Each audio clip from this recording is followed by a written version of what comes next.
increased high speed that I'm all jacked up now. Well, this one has a little bit more juice to it. I drank like 45 of these here Coronas.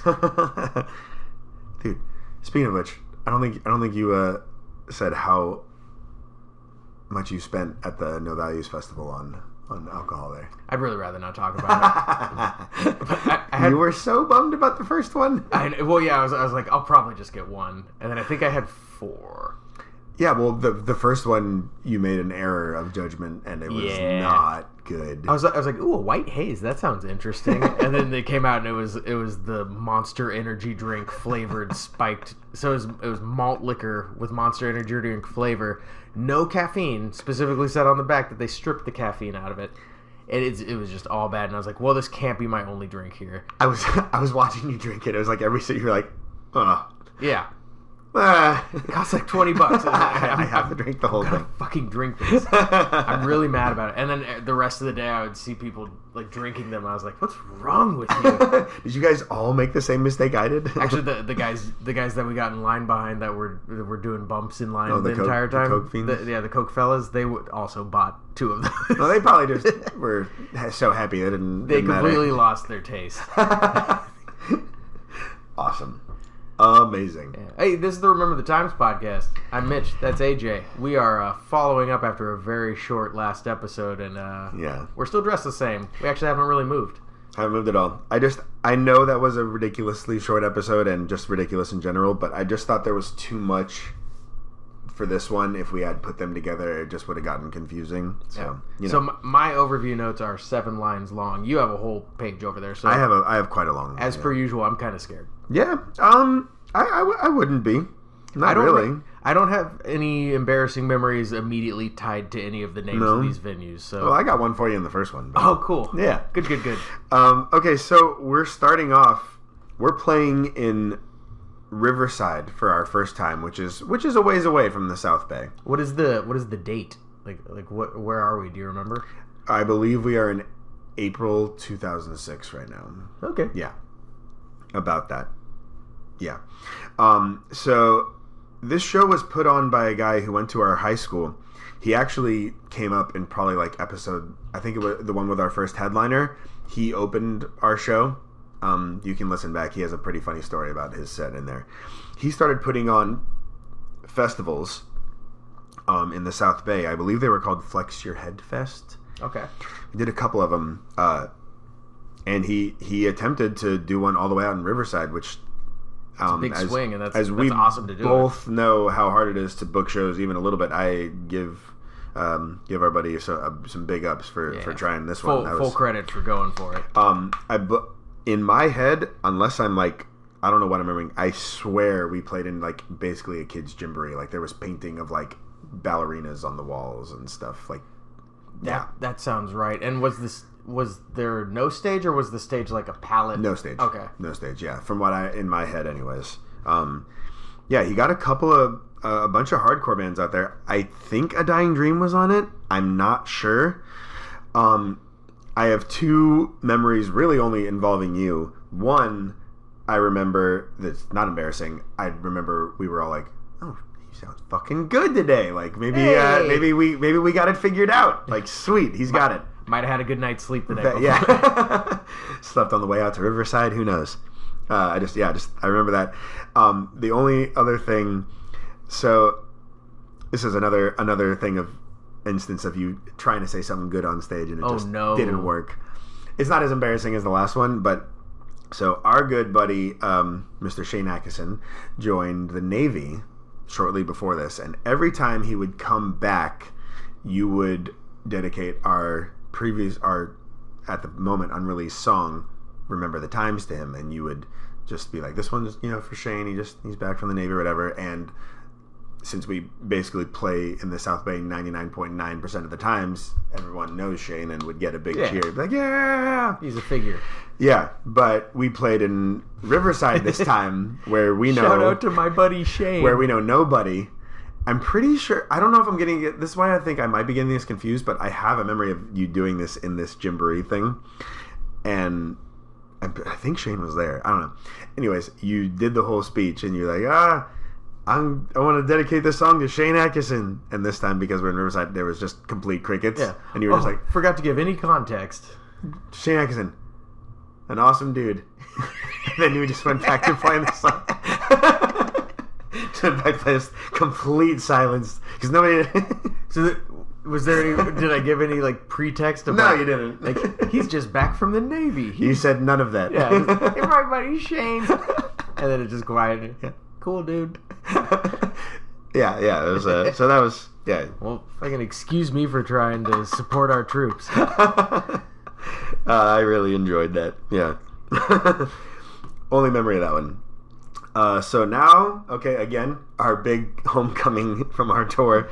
We're back at Sapphire, where we played with the Circle Jerks, which I think I forgot to mention. Sapphire is .705, which is where we played with Guttermouth. It just kept changing hands more times than I could count. I feel like there were several different names over the years. So many. Now it's a hospital. Yeah. It's like an urgent care facility you can run into. Sure. Whatever you want to say.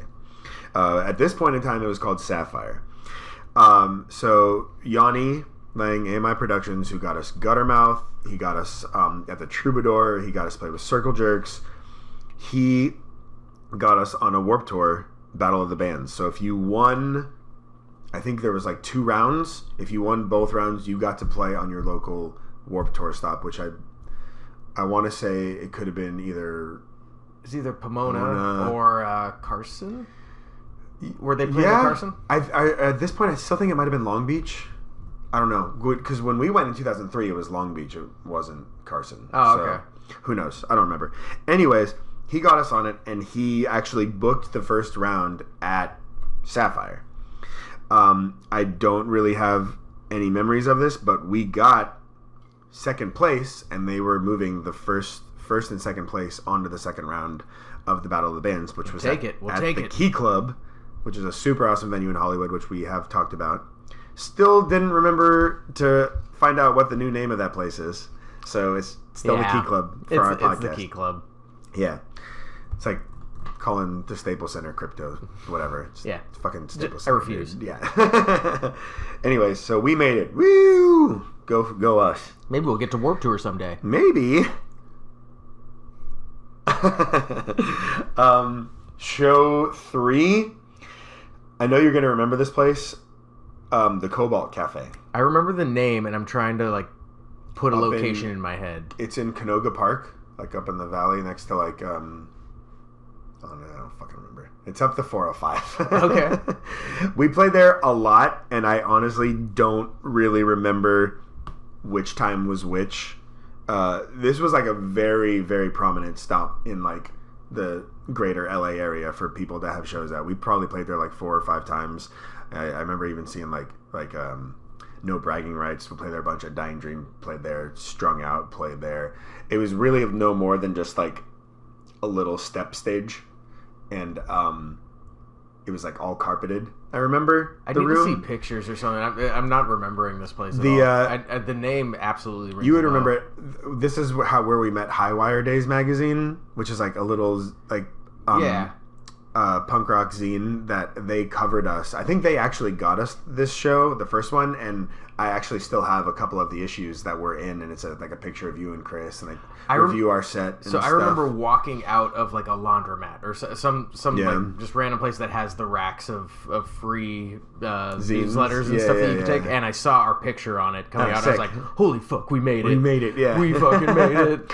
So I'm just gonna give like an all-encompassing thing of the Cobalt Cafe, because I honestly don't remember which one is which, besides the fact that we got a couple of our sets covered in this Highwire Days magazine, which is still out, still being published to this day. Yeah.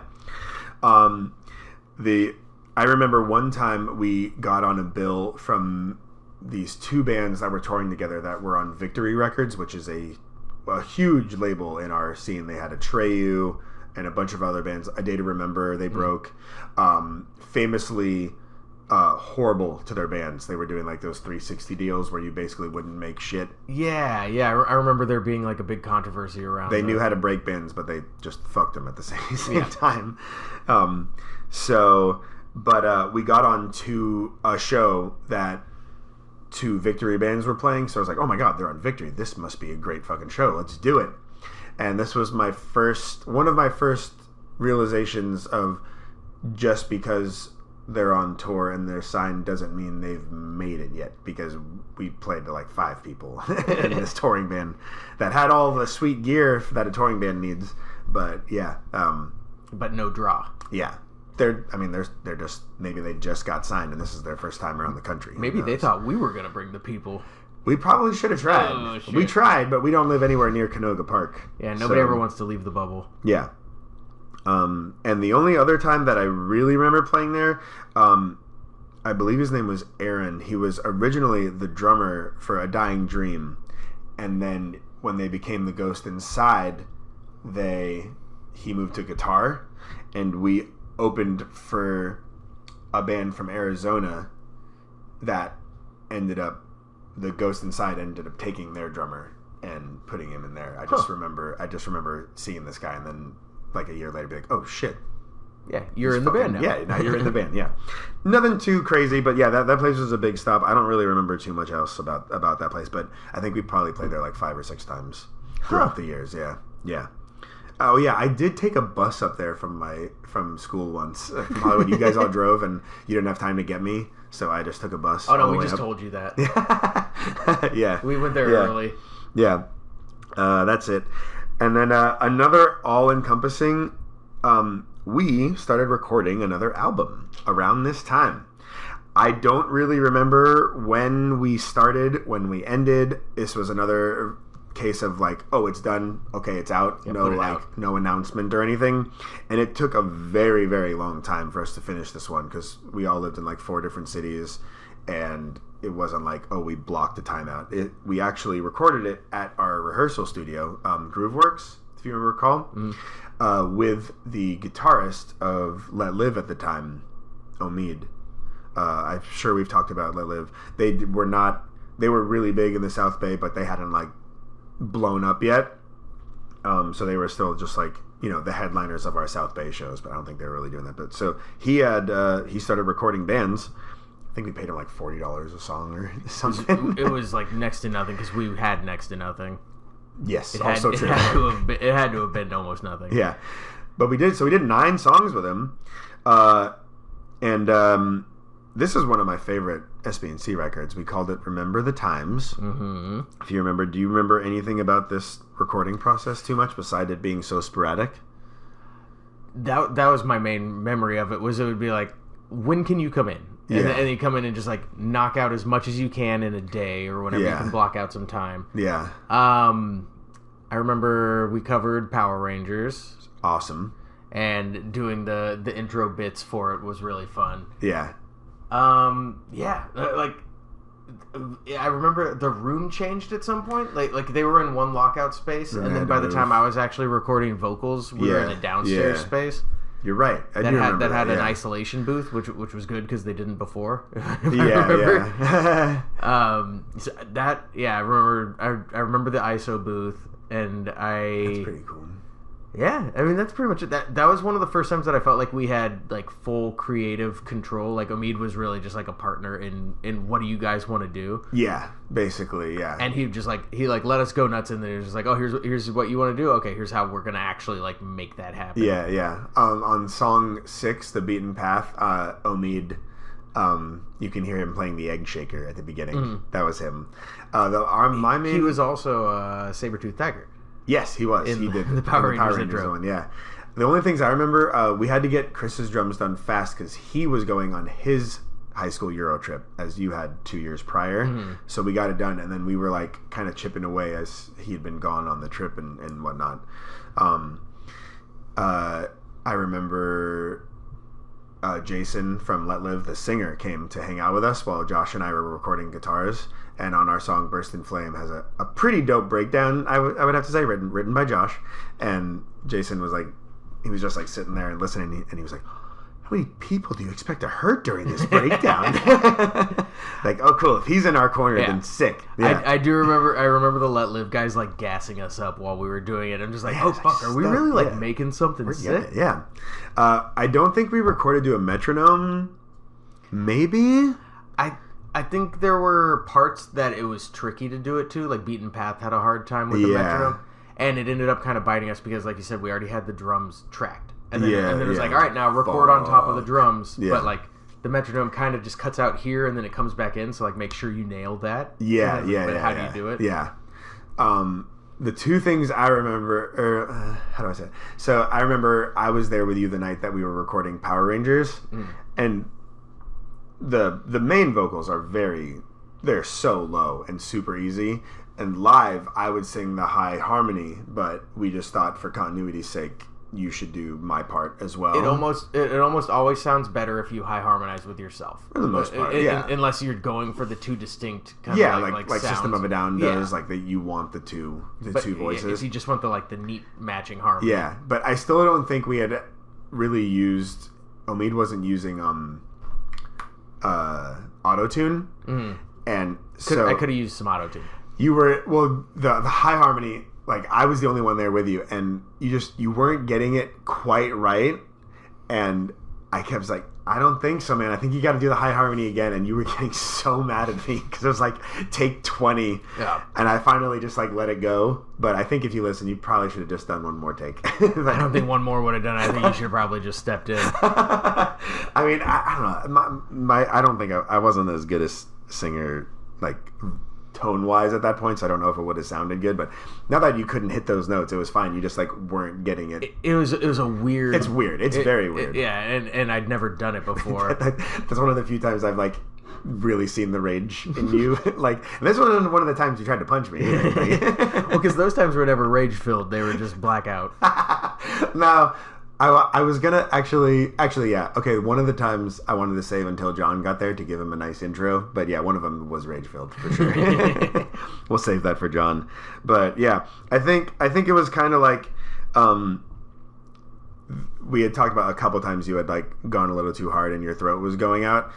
You still sang fine, but I think this was where your screaming was like starting to like. Yeah, falter a little bit, and we couldn't figure out how to like. It's like, I don't know, should Chris just do it, or like how are we gonna like make this work? If you remember, there's only one album where I like actually screamed well. I feel like. I mean, I think the EP beforehand wasn't too bad. No? It was okay, but I never learned how to scream. Yeah. So I was always just like screaming, figuring it out. I was just actually screaming, and it would work okay for a recording or whatever. But there's no longevity to it. Right. Yeah. Like at this point, we've been playing metal for like 3 years.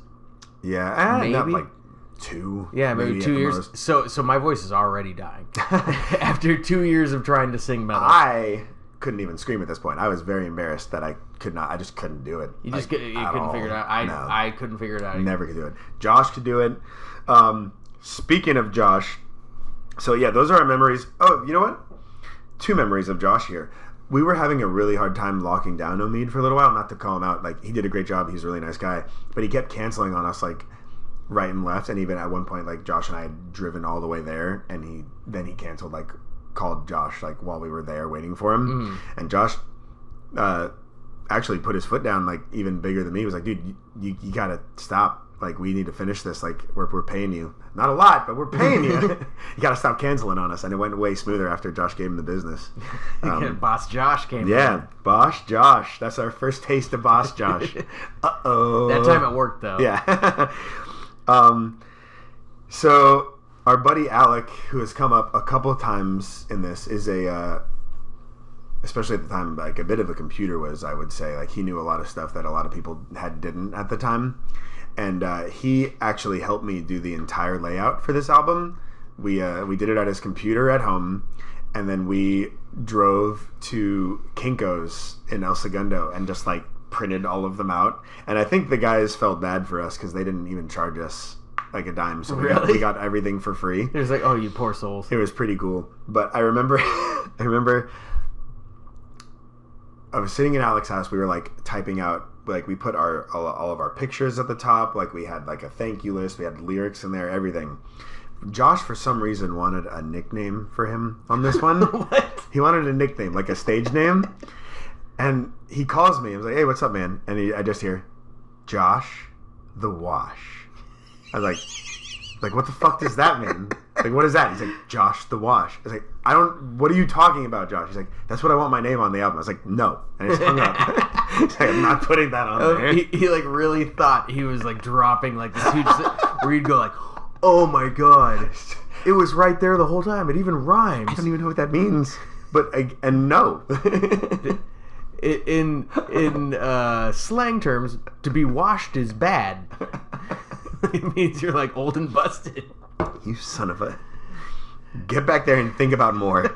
I love that. Just like, no preface of any kind, just like, Josh the Wash. Yeah, he didn't even say hi. Let it soak in. Didn't even say hi, just so that I was just like silent. Like, what? Fuck are we talking about, Josh? Hello to you too, sir. And then we actually had a bit of an issue with the artwork. So the guy who started our gang, SB&C, go back and listen to the one where Mitch and AJ joined a gang. SB&C stands for South Bay Nerdcore, started by Mick Monahan, which was like the big punk rock guy at our high school. And he's actually a very good artist. He's a tattoo artist now. He lives somewhere up in the San Francisco area. He had drawn this crazy picture. I don't know, how would you describe that picture? It's like a guy in a skeleton in a suit, if I remember. In a gag, or somebody's gagged. Yeah, I haven't looked at the artwork for it in a while. I have one. I'll post it on our socials. It's pretty cool. But there was like, he had written like a line, like it's like an actual conversation between the skeleton and the girl or the guy. I don't know, whatever it was. And it had nothing to do with anything that you had written or I had written lyrically. It was just like a piece of art that he had made. Yeah. And we asked him if we could use it. And he gladly said yes. He was very happy about it. But then we also needed to put the title of the album somewhere, which we decided, which was going to be Remember the Times, which is also the name of the podcast. Hey, that's the name of this podcast. And so you superimposed Remember the Times over the line that he had written for the artwork. Which I know this now is a faux pas. Yeah, he didn't like that. Yeah, you're not supposed to alter somebody else's art and not talk to them. He was pretty not happy about that. I get we totally didn't even realize we were doing something wrong, but and we also went ahead and used it. But sorry, Mick. Did we ever like smooth that over with him? I don't know. I don't remember him being mad at me specifically. Was it more like us generally? Yeah, I think so. Okay. It's not like I was like, oh, Mitch did it, not me. Like, we all thought about it together. But I mean, I think when we were on tour way later, he invited us up to come get tattooed while we were on the road, but we couldn't make it happen. But yeah, I don't think there's any ill will at this point. Yeah. Well, yeah. I mean, it's been 20 years or something. He probably doesn't even remember it. Yeah. But we're still sorry. Yeah.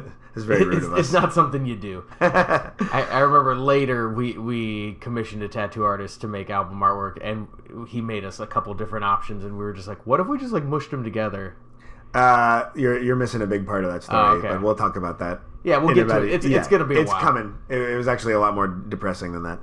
But so anyways, that's episode 30. We made it to the second round of the Warped Tour Battle of the Bands that is going to come up. We are about to drop a new album, and next week we have a bonus episode with a special guest. Yeah, not just a bonus episode. A very special guest is coming to talk with us about the writing of Remember the Times. And you know what? If we're lucky, maybe we can get him to stick around for a little bit. I hope so. Him or her. Who knows? We don't know. Or it could be... No, never mind. I'm not even going to say it. It's James, Josh. you have a tiny mouth. It's Josh. We're going to have Josh on. It's Josh the Wash. Josh the Wash. He's on next week. He'll be here with us next time. You can give him that name from now on. Josh the Wash. I love that so Fucking much. Unbelievable, dude. Thanks for listening. James, you have a tiny mouth. Like, share, subscribe, etc. Bye. What does that sound?